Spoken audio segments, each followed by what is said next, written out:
Hi, I want to talk to you today about my dad. I'm I'm creating a workshop for the day before Father's Day, and originally I was going to call it Forgiving Your Father. Um, Not sure if I'm going to stick with that title or not, but it's all about the father-daughter relationship. And I didn't realize that creating this workshop would bring all my own stuff up to the surface, which my stuff is kind of always on the surface anyway. I kind of live there. But I've been realizing that I show up on YouTube and on the internet, and in general, I I intend to be a person that has integrity and to be honest and to tell you the truth and to tell you my truth. And yet, as somebody who makes YouTube videos and somebody who watches a ton of YouTube videos, I do see that sometimes, and I think it's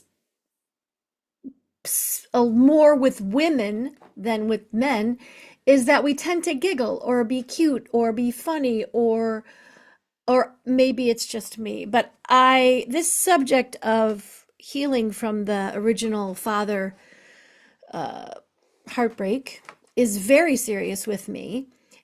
I mean, I'm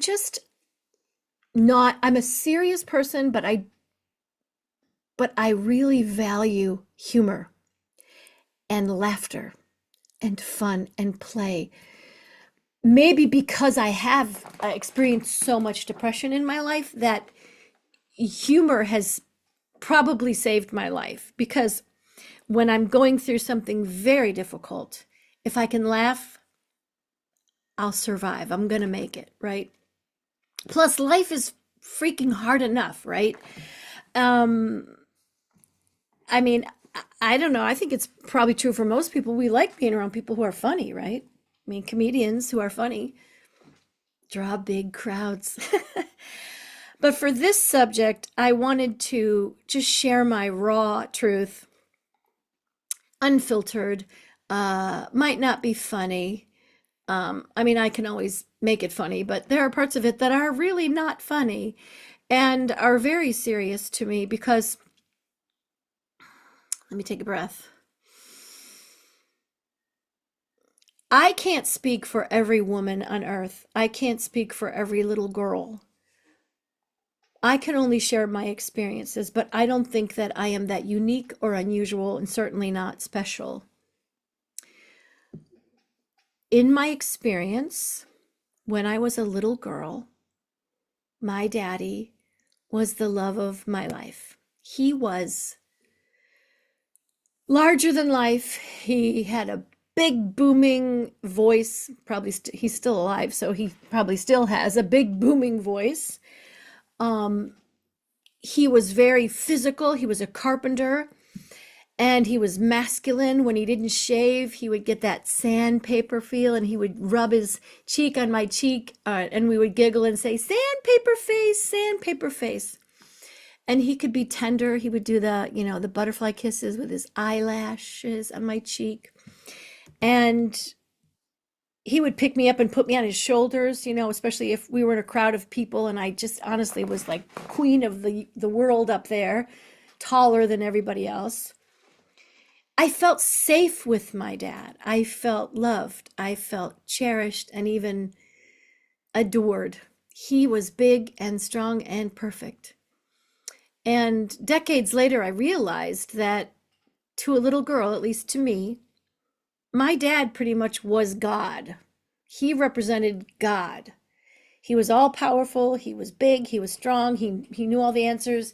He could tie my shoes when I couldn't tie my. I mean, he just knew everything, right? He laced up my skates, my ice skates. I'm from Cleveland, and we used to ice skate on the river, and he would just like do all those dad things, make sure those skates were nice and tight on my ankles. And he took care of all the things. So I just naturally trusted him. Why wouldn't I? Right? He was my daddy. And my parents got a divorce when I was 5. And then a couple years after that, So we moved from a beautiful neighborhood called Lakewood, Ohio. Google it. It's just like a very sweet, kind of like Mayberry, not quite that small, but right on Lake Erie. And there's a wealthy part, and then there's kind of like a middle class part, but the homes are beautiful, not like Los Angeles homes. They have big, huge front yards, huge tree lawns, huge backyards, and there's always a swing set and families. It was just ideal. So we left that house, and then we moved eventually into the projects on the west side of of Cleveland, which isn't completely relevant to this story, but it just kind of adds to the scene, to the drama of the story. So my mom and my two brothers and I moved into the projects, which was largely populated with other single moms and divorced families. So we went from this sort of upper middle class scene to a decidedly much lower class situation with a lot of single moms. And one day, so my dad, we would get to see him on the weekends or holidays, or, we would go to his house, or he would come over and take us on nature walks and stuff like that. He wasn't a big fan of spending money, so we did a lot of natural things. In Cleveland, there's a big, beautiful park. It's called the Emerald Necklace, and it's like, I don't know, 30 or 40 miles, and it weaves throughout the east and west side of Cleveland, and it's just gorgeous. There's nothing like it in LA or New York, by the way. Cleveland, underrated. So, my dad was affectionate, but sort of awkwardly affectionate. I remember me and my second oldest brother, Larry, we had a really we could not accept that my parents broke up. We wanted them to I used to pray every night that they would get back together, like sincerely, every single night. Please help them get back together. And I remember one night just like clinging to him. I was probably 6 or 7, and I just dug my fingers in his shoulders and cried, "Please don't go, please don't go, please don't go, please don't go." I mean, now as an adult, as a parent, I can only imagine how excruciating that was. And of course, he had to go. So, so my relationship with my dad was pretty healthy and great up until one night. I think I was about 7, and we would snuggle and cuddle all the time, and there was nothing awkward or bad or wrong about it. It was really sweet, and I felt very safe. And this one night, though, I noticed his fingers were between my legs, and I was like, what? I didn't know what was happening. And my dad has big brown eyes, and they're usually warm, and, and so I looked in his eyes. We were face to face, laying next to each other, and his eyes were like black. They were like a dead stare, like maybe he was looking at me, but he wasn't looking at me. And I couldn't speak. I went into some kind of freeze state, like a shock, I guess, is what it was. And that moment was a turning point in my life. That moment when my father, when he touched me between my legs, something ripped open and broke inside my heart, inside my spirit. It was as if my personality was ripped in two, and one half of me was intact. I was a beautiful blonde hair, my eyes were blue back then, blue-eyed little girl. I was adorable and smart and talented and all the things. And then there was another shadow self, I guess. The dirty girl. There was shame, there was fear, there was pain, there was secrecy. There was something I didn't understand. and it became a part of me. Equal, it was like a 50-50 split. So on the outside to the world, I was still Susie, sing and dance for the people. And then there was this other Susie who was constantly with me, sabotaging my confidence and making me feel afraid and insecure and neurotic. And that voice over the span of my life, I was born in 1960, so feel free to do the math. Over the span of decades from childhood and on, a voice became my constant companion. It was the voice of fear and pain and judgment. It was a voice that told me, you're not good enough. You should be ashamed of yourself. There's something wrong with you. All that stuff works for other people, but it's never going to work for you. Other people are worthy of love. You're not. Things work out for these people, but they'll never work out for you because you don't deserve it, because you're damaged, you're dirty.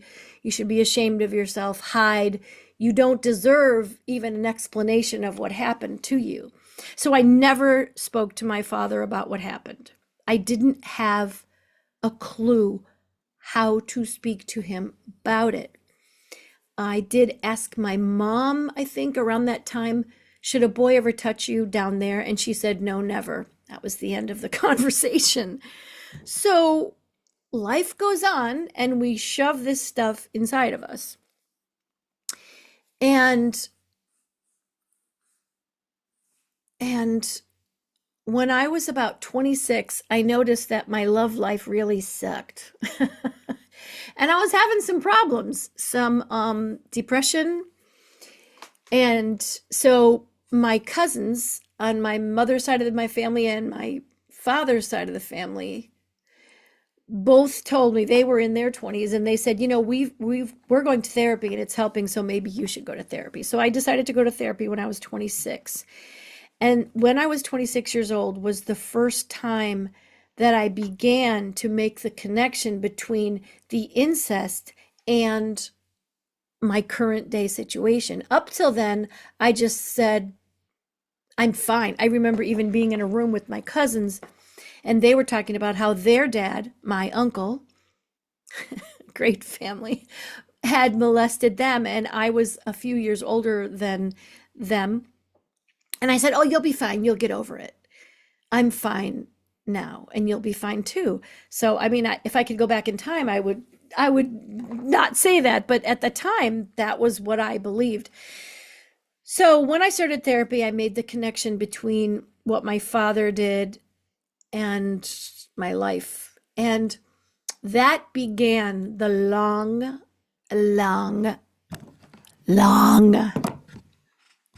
journey to healing and wholeness and integration and eventually forgiveness and peace.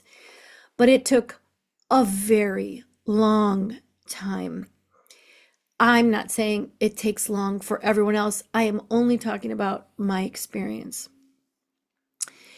And I wish it could have. I will say that healing for me happened sort of in stages. And it's like I had to kind of be ready. So in my teens, in my childhood and in my teens, I was a total Jesus freak, from Godspell, Jesus Christ Superstar, and I'm sure I just spiritually bypassed. Like, I was in love with Jesus, and I got so much joy, and I felt so clean and pure, washed in his blood and baptized in the water, and I was very, very, very unusually devout. I wore a fake wedding and engagement ring all throughout 11th grade. Not exactly a magnet for guys, but I didn't care because my guy was Jesus and I really didn't need anybody else. So in my childhood and in my teens and in my early 20s, it was religion and it was Jesus. And then I've never let go of the spiritual part of me. I just let go of the bullshit religion, guilt, dogma crap that that wasn't helping, right? You know what I mean? Like, great message for an insecure, neurotic 17-year-old girl who was molested, to tell her, Jesus, put Jesus first, and then others, and then you. Joy spells joy. No. Joy spells codependent doormat with no sense of self. So, the Bible says, love your brother as you love who? You, yourself. That little word as is extremely important and is so neglected. Ugh, trigger. So I left the Bible college and the churchiness and all of that. And then I kind of was sort of lost for a while. I took tap dancing, not tap dancing, modern dance and theater, and I did a lot of plays. And then I moved to Los Angeles and went to the American Academy of Dramatic Arts. And that was great. So good for my self-esteem. Not so much, actually. And then I got an agent, and I lived in LA. And in Los Angeles, if you've never been here, it is a mecca of self-help and spiritual stuff. So I availed myself to it. When I was in my early 30s, I dated a guy named Bob. And Bob was my portal to the world of metaphysics. I mean, a fun Saturday night for us was hanging out at the Bodhi Tree, which was this awesome bookstore on Melrose. And it just, you walked inside and it smelled like Nag Champa incense. And it was just rows and rows and rows of spiritual metaphysical books, It just was, it felt like heaven. I mean, it was so peaceful there. And there was so much, it was a wonderful, magical place, and I miss it, actually. So we would go there, or we would go to the Psychic Eye, and he introduced me to Sandra Ray and John Randolph Price and all these really esoteric, deep, like I did rebirthing, where you just for an hour. I mean, you feel like your head's going to explode, but it's an incredible experience. I think now they just call it breath work, but back then in the 90s, they called it rebirthing. And so I did everything. I mean, anything to heal. Gimme more. I'm in the front seat. I'm doing extra credit. I'm taking notes. He helped me heal this shit, this pain, right? So then I discovered A Course in Miracles, and I did the 365 lessons in the course, which took me about 1.5 years. And I started meditating, which was amazing. I meditated for about an hour a day in the morning. And I learned about, I read a lot of books about goddess archetypes. And, but my love life was still quite messy. The last boyfriend I had before meeting my husband was super sexy, like a Greek god. Literally, he was Greek. He had long, silky, shiny, wavy black hair. Think kind of like John Stamos, only longer. He was a drummer. He was super skinny, and he had a big nose. I mean, I'm gone. That's just my type, right? Super skinny, big nose, drummer. And his birthday and mine were one day apart the same year. We were Scorpios. So it was like, even though my guru, Jay, my dear beloved guru, told me, do not go out with this guy. It's going to be terrible for you. It's going to be destructive. It's going to be painful. Don't do it. Don't do it. As much as I loved him, and normally I would take his advice, I was like, I gotta. I can't not. So it was hot and steamy and sexy and exciting. And then it was abusive. I mean, he just was, I think one of my friends said he was probably borderline personality, and I'm not going to make him the bad guy. I'm not into that. I chose him. He smacked me around a little bit, but I smacked him around back. And then I tried to run him over with my car, which was when my therapist said, Suze, maybe it's time to try a little medication, maybe. So I got on the Prozac, and that helped me so much. I was still, it didn't help me for depression, but it helped me for rage, because I couldn't not, like, it was like a dance. he would get rageful and I would get rageful, and it was just this dance, and then we would have the makeup sex, and it was that cycle of abuse. So the Prozac helped me to sit on the couch and watch him go crazy and just think, you're nuts, I'm done, goodbye. And then amazingly 3 weeks later I met my husband, and we've been together for 28 years. So, and there's a lot more to that story, but for the sake of this talk, let's just leave it at that. So, well, I guess I can't really leave it at that, because a little girl's relationship with her father, or a woman's relationship with her father, is going to color everything else. It's fundamental, it's foundational. It's just it might be, I mean, aside from your relationship with your mother, that's it. This is the most important relationships you have, are mom and dad. And for me, my relationship with my dad had the most effect on me because it was the most painful wound, and it was the pain that kept driving me and driving me and driving me to act in the ways that I acted, and to recreate this pain over and over and over and over again, to try to heal the pain. And with all of the inner work I did, the meditation, the therapy, the finally I hired a life coach when I was in my 50s, and then I did a one-woman show where I acted out my life, and that was incredibly transformative and powerful. That's why I am a passionate devotee of journaling and writing as a spiritual practice, because it literally saved my life. I would not be here without writing. I've been writing since I was a little girl, and it's the blank page is really my bestest, closest friend. And so when I did my show, I was able to tell my life story, and it wasn't a bummer. I mean, there was some bummer parts, right? Like, you can't dress up incest and make it fun. But it was a very short little scene, and I did it creatively with lighting and stuff. Kind of made it more like a dream scene. And but it was the overarching story of my whole life with all the stuff, right? And it ended with optimism and hope. And I'm not interested in vilifying a predator even. I'm not interested in living in blame mode. Certainly when we begin our healing journeys and we're first realizing that we were that wrong was done to us, it is appropriate and necessary, I think. You can't just skip over the blame. You can't skip over the acknowledgement that you were an innocent little child and you were wronged.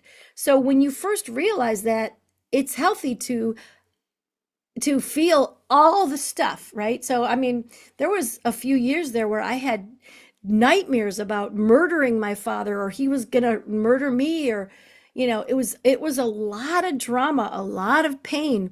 And I'm sure that I've spiritually bypassed my whole life, because why wouldn't I? Who wants to face that? This is the toughest thing, I think, for me, and why it took me so long, is that I didn't want to face it. And why would I? Why would anyone want to face the fact that their father used them for a perverse pleasure with absolutely no regard for their emotional well-being? Why would any little girl, teenage woman, any woman at any age want to face the reality and the truth, the brutal fucking truth, that their own father, the dad who carried her on his shoulders, who kissed her boo-boos, who tucked her in at night, who danced with her on his feet, that this very dad would sexualize her as a little girl? Who would want to face that ugly, brutal, painful truth? Not me. Why would anyone want to face that? It hurts really bad. And yet, until I was able, I think I faced it just gradually, bit by bit by bit. There was one week where I was doing this deep spiritual stuff with Bob. Remember, I told you about Metaphysical Bob? And it was so deep. I forget which trancy meditational thing we were doing, but I lost the ability to talk. I couldn't talk. I literally couldn't speak. I was mute for about 2 or 3 days. And I was sitting on the couch in my apartment in West LA. And all of a sudden, I was sitting there, and all of a sudden I said, "Why do you hate me?" And then I was really quiet. And I knew that I was talking to God. And it was like, I couldn't believe it, but I believed it because I said it. Me, little goody Christian Susie, who went to a Bible college when she was 17, who was married to the Lord, but had this deep, dark, secret belief that God hated me, like hated me, was out to get me, that I was cursed. And that was a huge revelation to me, that I had that belief, because I didn't know I had that belief. That was a wake up, a huge awakening for me. And I think maybe that's when I made the connection of Roy Porter, my father, and God, and that I had conflated the two somehow in my 7-year-old, wherever my 7-year-old cognition was, because 7-year-olds don't really have the cognitive abilities to understand things that are out of their realm. And sex is one of those things that's not in the realm. Hopefully, if you're a normal 7-year-old, you don't think about sex because it's not something that you give a shit about. Like, you're not sexual until, years later. So somehow this belief got planted deep down in my psyche that God hated me. Why? Because my dad must hate me. Why? Because he abused me and never explained himself or took care of me or picked up the pieces. So that was huge. That was a very dramatic awakening. And I can't even actually remember all the things I've done to heal this daddy wound. And I can't make light of it because I have a daughter. I have a beautiful 20-year-old little, well, she's a woman. And I've watched her grow up with a good dad. And I see her confidence, and I'm so happy for her and I'm so proud of her. But just the other day, as my husband was giving her a hug and helping her with a million things, I just said to them, "Oh, so that's what it looks like for a girl to have a good dad. That's what a supportive dad looks like." And they were like, "Oh, come here." They gave me a pity hug, which was very generous of them. But I mean, I was kind of joking, but it's true. It was like, wow, there's a little, I mean, she's my daughter, and I would die for her. I would do anything for her, but I'm still a human being. And there's a little part of me that's like, I wish I would have had that kind of a dad, I used to think, if I would have had a supportive father, I could have been on Broadway, or I could have been on, been a movie star or a TV star, or been super successful, or at least not been such a fucked up, neurotic, insecure mess who dated assholes who smacked me around. If I would have had a good dad.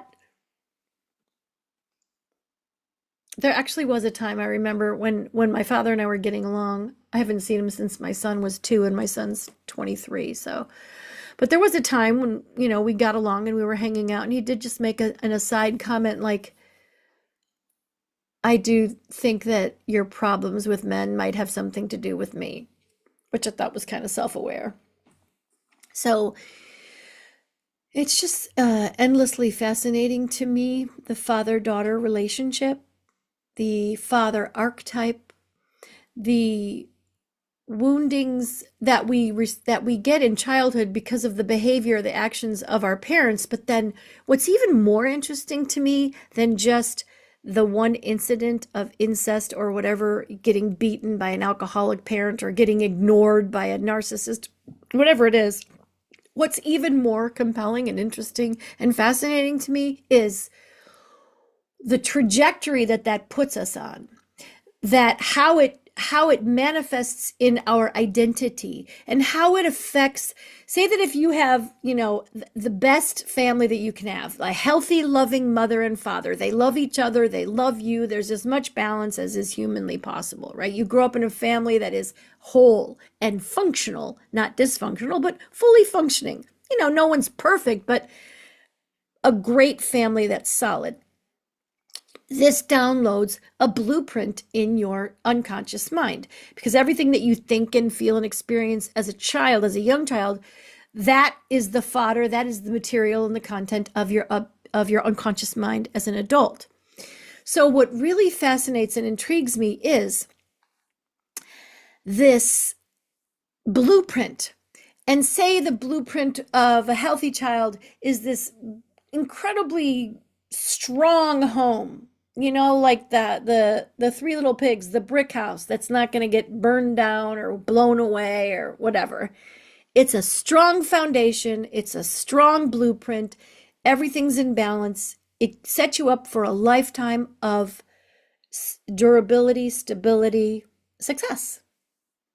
Now, if you're a child in a dysfunctional family, the blueprint that gets downloaded is really askew. A leaning tower of pizza, the first house the little pigs built, you got a house of straw, you got a crappy little shack, you got no tools, no hammer, no nails, you are on your own, sister. You got to build that house, you got to create that blueprint yourself. Because if you live by that blueprint, your life will be a disaster and you will be a mess. So you got your work cut out for you when you grow up with a really deep father wound. Oof. I take a breath because that was a mouthful. Yeah. And the deepest part, I remember I had the best therapists there were. I went to the Susan Forward clinic in Encino, which specialized in sexual abuse. And Susan Forward, she wrote Toxic Parents, Mothers Who Can't Love, all those happy feel-good books. So I remember at the end of my relationship with each therapist, I remember that one of the last therapists I had, she was wonderful and I adored her. But I just looked her in the eyes and I said, well, we've done a lot of great work here, but what do I do with this part of my heart that is, there's a hole there. There's a daddy wound. What do I do with that? How do I fill that? And I'll never forget. I mean, she was probably a PhD. She was brilliant. And she just looked at me and said, I don't know. Nothing can replace the love of a father. Not to say that I haven't attracted my share of father figures and men who are old enough to be my father, and they love me and I love them, but it doesn't fully, completely replace the Roy Porter, Susie Porter's daddy wound. It doesn't fill that void. It's almost like your heart and your life has to build itself around the wound, around the void. And I will say loving children and then having 2 children and loving them has been extremely healing. Before I had my kids, I met a little boy from Vietnam, and loving him was extremely healthy for me and healing for me. And I will say that, as difficult as it might be for those of us who were wounded in childhood to get to the place where we're able to love, when we are able to love, not at our expense, not in an unhealthy, codependent way, but when we're able to love in a healthy way, that process or that feeling and that way of love, when love comes through us and we love other people, that is the best. That is very healing and nurturing. And it also, eventually we have to be able to figure out how to not blame our perpetrator. And because the thing is, when you forgive your father, you're not letting him off the hook for what he did. Depending on what kind of abuse, you could sue him and make him go to jail. I don't know. I never took that route, but sometimes I kind of wish I would have, because people should be held accountable for their actions, especially if they hurt a child or an animal or a woman or anybody, right? People shouldn't be able to walk free if they do harm to another person, especially intentionally. But with that said, no matter what, and I have met women who have endured the absolute worst. And I have talked to them about this, and yeah, it comes down to the truth is that we each have to take 100% responsibility for our own well-being and our own healing. And an important aspect of that is to stop blaming anything or anyone. I mean, you can blame for a while in the beginning, but if you continue to blame 10, 15, 20 years, your whole life, as soon as you're blaming, or the process of blaming is taking your power, your energy, your focus, and putting it outside of yourself onto them. The best analogy I heard is like hating someone else or blaming someone else is like drinking poison and expecting them to die. They will not die from your blame and hatred, but you are killing your own mental, emotional well-being by not doing the healing work and going through the processes you need to get to the place where you are able to say, what happened to me was wrong, it was shitty, it was terrible, it wasn't right, it wasn't fair. But if I'm going to get my act together, if I'm going to be happy and healthy and whole, I can't wait for them to change. I don't have the power to make them love me. I don't have the power to transform them into a good dad. I do not have the power to change anything that happened in the past. But I do have the power to take responsibility for my own mental, emotional, physical well-being. This is my life, my body, my heart, my mind. And I take responsibility. It's like that beautiful song by India Ari, that our healing is in our hands. Just let it go. Just such a beautiful song. I recommend listening to it. Our healing is in our hands. It's in our hands. And yes, there will be beautiful, loving, kind, capable people who will help us to heal, but we have to decide. It's kind of like setting your GPS in the car. If you want to go to, Las Vegas, I don't know why. Okay, if you want to go to, if you want to go to New York City, you don't set your GPS for Florida, or you don't just get in your car and go, I'm not going to set my GPS. Like, you have to decide where you want to go, and you have to set your GPS. That's what deciding to take 100% responsibility for your mental, emotional health is. It's literally setting your North Star to eventual happiness. It might take you a while. It might take you years. It might take you decades, but at least you know where you want to go. And you set your GPS to go there. You don't, if you don't tell your story and retell your story and retell it over and over the way you want it to be, or become aware of how your story is affecting you, your story is going to run your life, and it'll be another person's version of who you are. And I've got news for you and news for myself too. This is my life. This is your life. Your life does not belong to your father. Your life belongs to you. To you.